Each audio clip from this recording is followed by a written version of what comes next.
Hi folks, welcome to the video on 4.3 binomial distribution. And in this video, we're not actually going to practice finding any probabilities, but we're going to talk more about the concept of what binomial distribution is, okay? We'll set up to find some, but we won't actually find as many. That'll be for later in this unit, okay? So 4.3, binomial distribution. I think it's important before we start to think about what a binomial distribution is, okay? And so if we go ahead and take a look at what we have here, we have that a binomial distribution describes the behavior of a count variable x, okay? And in particular, there's some textbooks say 3. I like to break it down into four characteristics or conditions that need to apply, okay? Let's zoom in a little bit. First, all right, there are a fixed number of trials. So think about it like you're running an experiment, and every time you do the experiment, we call it a trial. And the number of times that you run this experiment, we say is n. Okay, so each trial is a repetition of the same experiment. Okay, so we don't actually change the experiment. The second condition is that there's only 2 possible outcomes. Okay, so it's not like if you think about what your possible grades might be at the end of the semester for this class, right? You could have an A, you can have a B, you could have a C, you could have a D, you could have an F. I hope it's the first 3, right? But when we talk about a binomial distribution, there are only 2 possible outcomes. Either you have success or you have failure. Okay, and we use the letter P for success, and Q is what we associate with failure. Okay, you could think about this P like a pass, and then the failure is like a no pass. Okay, so when we run this sort of experiment, there's really only we're looking for, did it do what we wanted to do or did it not? All right. All right. Number 3, the third condition, all trials are independent and repeated using identical conditions. So we do the same thing over and over again, and whatever we did before does not impact what we're doing next, okay? And the last condition is that the probability of success and failure happens to be the same for each outcome. And that ties into the fact that the trials are independent, all right? Meaning that like whatever we did before doesn't impact whatever's coming next. And so we just say that the probability of success and failure is the same for each outcome, all right? So let's practice using this vocabulary and using it to interpret different scenarios, okay? So example 1, the state health board is concerned about the amount of fruit available in school lunches. 48% of schools in the state offer fruit in their lunches every day. This implies that 52% do not.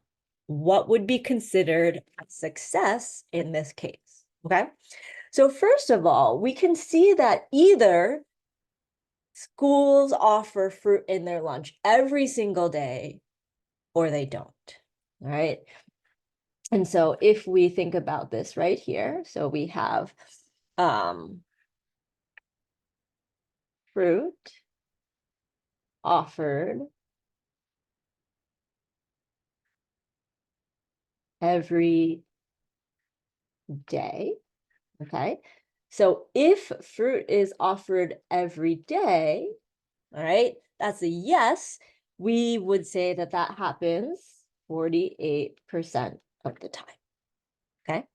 Now, on the other hand, no, they don't offer fruit every single day. There are 52% of the schools that do not do that, okay? And so we might consider, yes, you do as being the success, okay? And no, you do not to be the failure. And as you can see, there's really just 2 things we're measuring. We're not saying like, but do you serve fruit most of the days? It's either you do it every day or you don't do it. Okay. And so the success, if we wanted to think, just starting to think about that probability, we would say that P for success equals 0.48, right? We got to take that 48%, turn it into a decimal. Similarly, our failure, or Q, would be 0.52. Okay? And so I know this question only asks us, like, what would be the success in this case? And so we would say that they're serving fruit every single day, but just to kind of get some of that notation in there, fruit every single day, the probability of that is 0.48, and the probability of not getting fruit every single day is 0.52. Okay? All right, let's take a look at another example. Example 2. A trainer is teaching a rescue dolphin to catch live fish before returning it to the wild.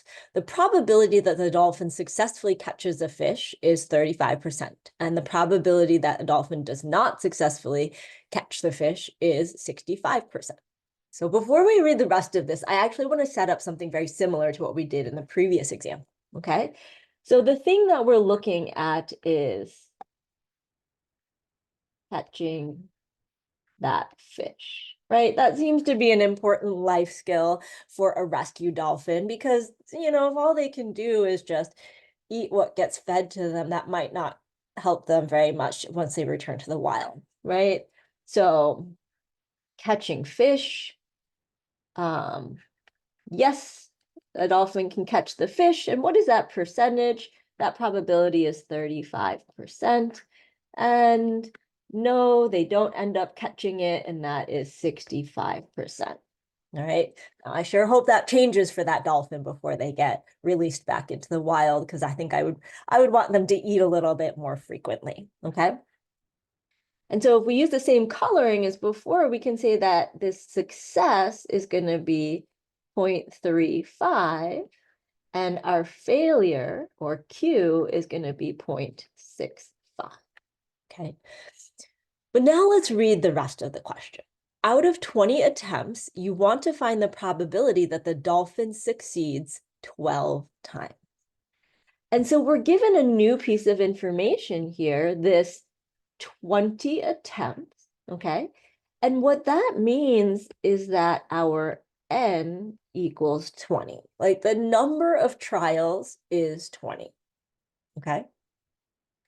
And we want to find the probability that the dolphin succeeds 12 of those times. And so in this question, we just need to state the probability question mathematically. We're not actually finding any probability yet, okay?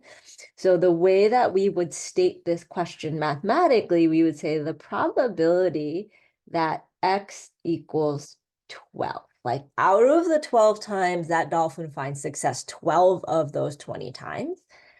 So you could write it like this, or some people like to be more specific. Probability that the dolphin catches fish 12 out of the 20 times, and N equals 20. Right? So some people, this is enough information. They're like, I remember that I did 20 trials. And for others of us, writing down that we did 20 trials or 20 attempts might just be helpful information for us. Okay, so the answer to this question, state the probability question mathematically, would be one of these two, but I just wanted to show you the other part as a way to just reinforce that knowledge that this is a binomial distribution. Okay. All right, let's do one more short example here. So let's see, we've got a fair six-sided die and it is rolled 10 times. And as soon as we see that we're rolling it 10 times, we can actually say that N is 10. Okay, that's a number of trials that we're doing. Now, each roll is independent. Oh, that's a good signal for us that this is going to be some sort of binomial distribution. But in order for it to be a binomial distribution, we need to make sure there's only a success and a failure thing that we're measuring, okay? So we want to find the probability of rolling a 1 more than 3 times. Okay, so what we're going to do is we're going to make a probability table, okay? And let's make a long table here. We've got X and we've got P of X, okay? Now, we're not going to find our P of X right now, but I just want this to be here so that we can just kind of see what we're going to be doing with this information, okay? So when we're rolling the die 10 times, all right, you can get no ones. You can get a one time. Maybe 2 of your rolls comes up as a 1. Maybe 3 of them, maybe 4 of them, maybe 5, 6, 7, 8, 9, or maybe even all 10 of them come up as a 1. And so we can, and we will come back and do this later, find those probabilities. Okay. But this question is just saying that we want to find the probability of rolling a 1 more than 3 times. Okay. So in other words, success in this case would be the probability of rolling a 1 more than 3 times. So maybe we roll it 4 times. Maybe we roll it 5 times. Maybe we roll a 1 6 times. Maybe we roll a 1 7 times. Maybe we roll a 1 8 times. Maybe we roll a 1 9 times. Or maybe we roll a 1 all 10 times. Okay, so our success is measured by if we get all of these.